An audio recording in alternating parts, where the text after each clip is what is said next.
Mark, what is the impact of rising health insurance costs on bargaining? The impact is tremendous. Over the last 10 years, because I'm bargaining contracts now,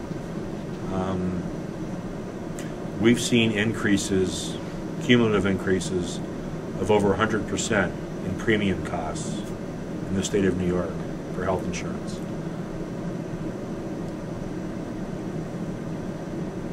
It is just as important to the parties as bargaining salary. The average cost now of a single plan is around $400 a month.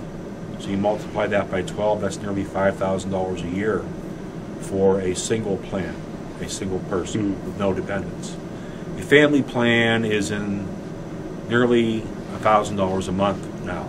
$975 is the latest figure I was quoted last week. I met with one of the insurance providers in preparation for bargaining a contract. That's nearly $1,000 a month. So that comes out to $12,000 a year. So the cost for employers to provide health insurance grows exponentially every time there's an increase. So what we're faced with is trying to find ways to control those costs. And I personally prefer, to control those costs by making changes, what I call inside the plan. I try to resist employer efforts to have employees contribute on a regular basis. Say every time they're paid, they're contributing 5, 10%, or a fixed dollar amount. I don't subscribe to that theory. You're paying for something. If you're not going to the doctor, or your family member or other dependents aren't going to the doctor, then you're paying for something you're not using. I would personally rather see parties make changes, what I call inside the plan. Maybe increasing a drug copay, or increasing an office copay, or a deductible. That way, when you do those sorts of things, increase copays and deductibles, you lower the monthly premium cost for the employer because the user is bearing more of the cost as opposed to the provider paying that benefit.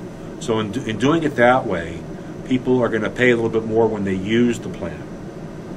I think that's far better than taking money out of someone's pocket who isn't using the plan on a regular basis. And again, on a percentage basis, people are paying a percentage contribution. As those premiums go up, their contribution goes up, as well as the employer's contribution goes up. So you can see nearly $5,000 a year for a single plan, $10,000, $12,000 a year for a family plan. You multiply that by a large bargaining unit, you're looking at $6-7 million a year for an employer cost just for health insurance. We're not, on top of that, is salaries, other benefits, pension obligations. It takes up a lot of time and effort.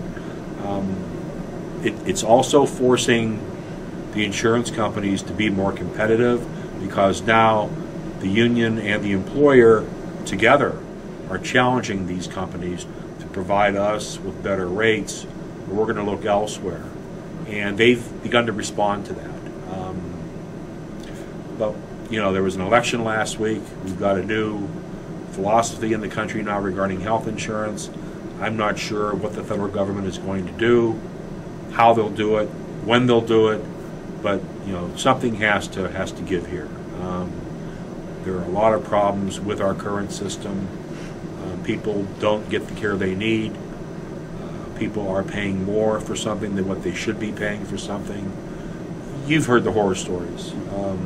My father passed away a few years ago. He had pancreatic cancer. And I remember looking at his bill following his surgery and being charged $12 for a Tylenol. That was on his bill. I think we paid $2 or $3 for a bottle of 25 or 30 of them. But here was the hospital charging that amount, and the insurance companies routinely pay it. There needs to be some oversight. There needs to be some more competition built in to the system to find a way to provide health insurance for everybody. we're required to insure our cars.